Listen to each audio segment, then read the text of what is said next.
পবিত্র রমজান, ঈদুল ফিতর সহ বেশ কয়েকটি ছুটি মিলিয়ে প্রায় অনেক দিন ধরে বন্ধ দেশের স্কুল, কলেজ, মাদ্রাসা ও কারিগরি শিক্ষার প্রতিষ্ঠান।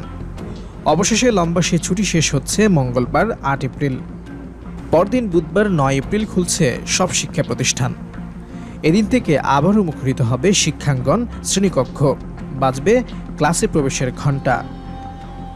গত বছরের ২৩ ডিসেম্বর ২০২৫ সালের শিক্ষাপঞ্জি প্রকাশ করে শিক্ষা মন্ত্রণালয়। তাতে এই ছুটি নির্ধারিত ছিল শিক্ষাপঞ্জি অনুযায়ী পবিত্র রমজান, দোলযাত্রা, মহান স্বাধীনতা ও জাতীয় দিবস, জুমাতুল বিদা, শবে কদর ও ঈদুল ফিতরের ছুটি একসঙ্গে রাখা হয়। শিক্ষাপঞ্জি মেনে গত ২৭ ফেব্রুয়ারি পবিত্র রমজান শুরুর আগে সবশেষ ক্লাস হয়। সেদিন ক্লাস শেষে স্কুল, কলেজ, মাদ্রাসায় ছুটির ঘণ্টা পড়ে টাঙিয়ে দেওয়া হয় বন্ধের নোটিশ। সেই হিসেবে সাপ্তাহিক বন্ধসহ ৪০ দিন ছুটির পর খুলছে শিক্ষা প্রতিষ্ঠান। এদিকে দীর্ঘদিন বন্ধ থাকায় শ্রেণীকক্ষে ধুলো ময়লা জমেছে। অনেক প্রতিষ্ঠানে সেগুলো আগেভাগেই পরিষ্কার পরিচ্ছন্ন করা হচ্ছে। বাকি দুদিনের মধ্যে জেরে মুছে ক্লাসের জন্য প্রস্তুত করা হচ্ছে। মাধ্যমিক ও উচ্চশিক্ষা অধিদপ্তর সূত্র জানায়, বুধবার শিক্ষা প্রতিষ্ঠান খুলবে। এদিন থেকে পুরোদমে ক্লাস শুরু হবে। স্কুল খোলার সময় শিক্ষার্থীরা যে ২-১টা নতুন বই এখনও পায়নি, সেগুলো দেওয়া হবে।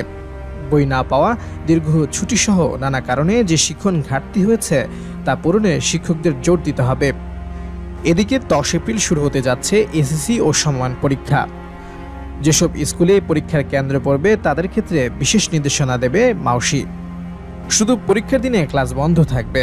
তাছাড়া সকালে পরীক্ষা পড়লে বিকেলে সংক্ষিপ্ত পরিসরে হলেও স্কুলে ক্লাস নেওয়া যায় কিনা তা নিয়েও আলোচনা চলছে বলে জানিয়েছেন মাউসির মাধ্যমিক শাখার কর্মকর্তারা। অন্যদিকে রাজধানীর স্কুলগুলোতে খোঁজ নিয়ে জানা গেছে, শিক্ষার্থীরা প্রায় সব বই পেয়ে গেছে। শুধু অষ্টম, নবম শ্রেণীর শিক্ষার্থীরা ২-৩টি করে বই পাওয়া বাকি আছে। সেগুলো স্কুল ছুটির মধ্যে চলে এসেছে। শিক্ষার্থীরা ক্লাসে এলেই বইগুলো বিতরণ করা হবে। ঢাকার বাইরে জেলা, উপজেলা শিক্ষা প্রতিষ্ঠানে অবশ্য ভিন্ন চিত্র। সেখানে অষ্টম, নবমের সঙ্গে ষষ্ঠ, সপ্তমের শিক্ষার্থীদেরও কিছু পাঠ্য বই পেতে বাকি। সেগুলো ছুটি শেষে শিক্ষার্থীরা হাতে পাবে বলে জানিয়েছেন জেলা ও উপজেলা মাধ্যমিক শিক্ষা কর্মকর্তারা।